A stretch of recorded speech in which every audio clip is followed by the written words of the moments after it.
It's what I call managing dependent processes in FME Server. And I will try to set up exactly what that is. But in general, with FME Server out of the box, we're assuming what I'm calling an independent process. It doesn't matter. There's nothing else is running there that is dependent on you. You're on your own. You come in, do your thing, and exit. But now we're going to talk about a big ETL process where we have dependent process pools, where a bunch of things have to finish before the next set can process, and so on and so on. So we'll set this up a little bit better now. So we have an extract process where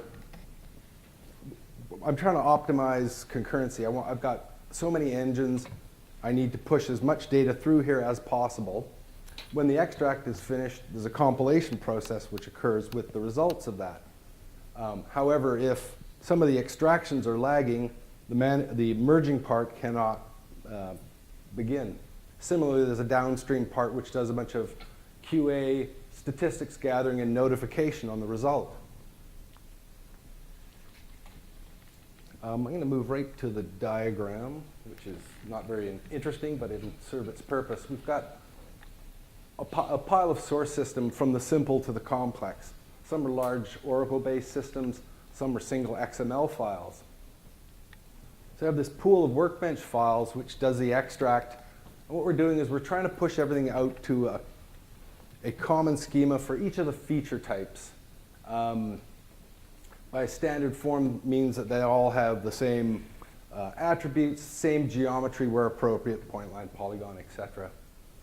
So within that extract and transform box, there's probably in the order of 60 different workbench files which are pulling from these different systems, pushing about 50 to 60 million features through on a nightly basis through a tiny little slot of time. So we had to find some way to balance that piece, which had mostly to do with tuning the workbench files and whatnot.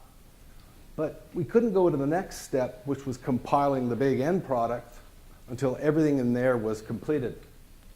Similarly, when the compilation was completed, then we could go through and do what I call the QA steps and make the final product available for the upstream applications.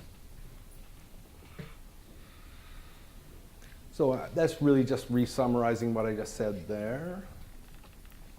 So the real problem came that this was a system that evolved over 10 years before FME Server was around. So we originally were just dealing with this from the OS level. We had to balance the extractions over time, having to deal with various problems with intermediate steps failing and whatnot, reconstructing it. But mostly we just had this tiny little chunk of time, 8 hours, to push this all through.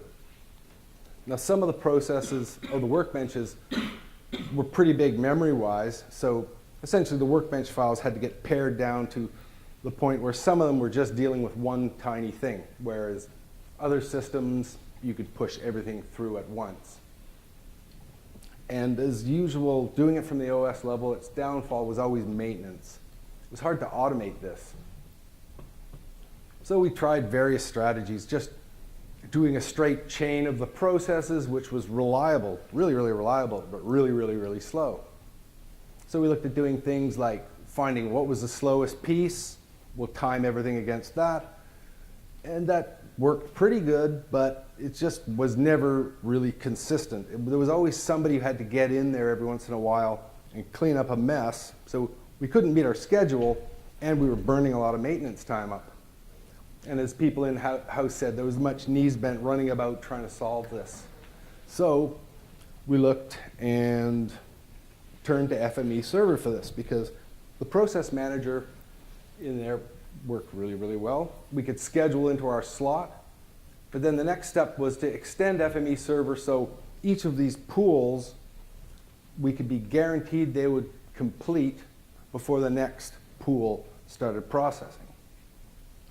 Other things, so that was the main thing, to get past blocking pools. But some of the extra things that we got out of FME was solid memory management, and then the fact that we had changing number of available FME engines, because some had to be dedicated for users who are out there doing things. I can't throw 100 processes into the queue and then expect users to be happy when they get their little extract map thing back a day later. So we were dealing with all of these things at once. So our model was pretty straightforward. We have our source systems, and each source system, we'd develop a bunch of workbench files. It would get assigned into a group or a pool, and that would push out some number of feature types. Now, each workbench now used a downstream Python script to post the fact that it failed or succeeded, and the absence of a row is basically telling us it also failed. It just failed catastrophically. This was wired into the system, and then you'd let it run. So now what you could do is you could define what I'm calling a shepherd process, which is looking to get to the point where all of group A has completed just through a simple count of the statistics which are being collected. The shepherd would basically go to sleep for a while, it would wake up, do a count. If nothing was if it hadn't met its criteria, it would go back to sleep.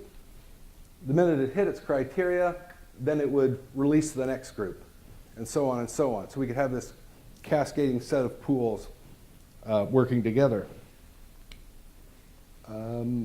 Now here were some extras. One was, the blessing was the extra memory management that we got out of FME Server, because that was a big chronic problem we had. As the systems grew, their footprints got bigger and bigger and bigger. So if you go at the OS, it kind of works like a white shark. It's going to eat everything it possibly can. So with FME, with redlining, you can kind of tune it down to kitten mode, where it's just going to eat just a little bit, which is great, because then I can have a whole pile of these cats all working together. And I get a bunch of white sharks together, it's just a mess. And then, of course, the FME engine management.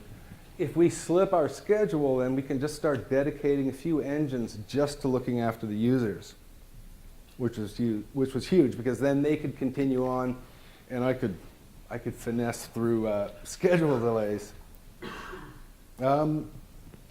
Really nice. It's working really stable, and it's repeatable, of course. It went from 16 to 6 hours, which is a nice improvement, but there's actually slack in there. We've been able to jam more systems in, and that 6 hours really hasn't changed as we've increased the volume to it. Adding in new systems is really nice, because we just go back to that little database model, add in a new source system, register the workbenches. We don't have to register the feature types, which is nice, because that would have become, especially with fan-outs, that would make administrations brutally hard. And of course, the thing that I like the best is at the end of the day, you have all these nice statistics collected that you can report out on.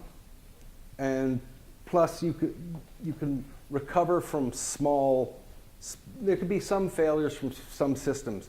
There could be a network outage, or someone forgot to copy the XML file into the appropriate directory. We can recover from that. We can report on it. So it made the system substantially more robust than it was before. So it's been about 3 months doing this now, and we've had a couple of outages, but it's not like the bad old days where basically you come in and you just open up your mailbox waiting for that stream of complaint emails. And that's about it. I know with soccer being on, I wanted to kind of make this really, really quick so people could get to the important. 3-1 Brazil? Yeah, oh man, Croatia got a bad roll of the dice there.